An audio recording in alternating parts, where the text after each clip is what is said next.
Sinusitis யாருக்கெல்லாம் வரலாம்னா, allergy history இருக்கிறவங்களுக்கு, asthma பேஷண்ட்ஸுக்கு, gold ரிப்பீட்டடா வர்றவங்களுக்கு, வைரல் இன்ஃபெக்ஷன் இருக்கிறவங்களுக்கு, மூக்குல இருக்க தண்டுல ஒரு ஓரமா டீவியேஷன் இருக்கிறவங்களுக்கு, நோய் எதிர்ப்பு சக்தி கம்மியா இருக்கிறவங்களுக்கு, குழந்தைகளுக்கு, மிடில் ஏஜ்ல இருக்கிறவங்களுக்கு, ஏசி ரூம்லயே ரொம்ப நேரம் ஸ்பெண்ட் பண்றவங்களுக்கு, பொல்யூஷன்லயே எக்ஸ்போஸ் ஆகுறவங்களுக்கு, இவங்க எல்லாருக்கும் சைனசைட்டிஸ் வரதுக்கு நிறைய வாய்ப்புகள் இருக்கு. சைனசைட்டிஸ் வந்தா என்னென்ன சிம்டம்ஸ் இருக்கும்னா, நெற்றி பகுதியிலையும் கன்னத்திலையும் ரொம்ப பெயின் இருக்கும், தலை ரொம்ப அதிகமா வலிக்கும், தலை பாரமா இருக்கும், சிலருக்கு காய்ச்சல் கூட இருக்கலாம், குனிஞ்சு நிமிந்தா தலையில தண்ணி ஓடுற சவுண்டு கேட்கறது, காதுக்கு பின்னாடி வலி இருக்கிறது, இது எல்லாம் தான் சிம்டம்ஸ். சைனசைட்டிஸ்க்கு பெஸ்ட் ட்ரீட்மெண்ட் சொல்றேன், ஃபாலோ பண்ணிக்கோங்க. ஃபர்ஸ்ட் ஸ்டீம், ஆவி பிடிக்கிறது.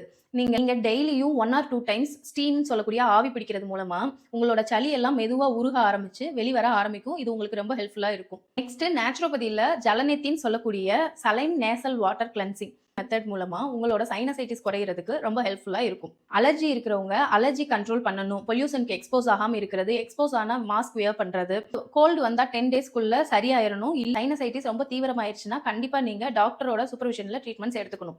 டெய்லி சுடுதண்ணி குடிச்சு பழகிறது, பால்ல மஞ்சள் மிளகு சேர்த்து குடிக்கிறது, விட்டமின் சி சத்து உணவுகளை எடுத்துக்கிறது, யோகா அண்ட் எக்ஸசைஸ் பண்றது, மூச்சு பயிற்சி அதுலயும் அனுலோம விலோம மூச்சு பயிற்சி பண்றது ரொம்ப ஹெல்ப்ஃபுல்லா இருக்கும். சைனசைட்டிஸோட ட்ரீட்மெண்ட் பத்தின எல்லா டீடைல்ஸையும் டிஸ்கிரிப்ஷன்ல கிளியரா கொடுத்துருக்கேன், ரீட் பண்ணி பாத்துக்கோங்க.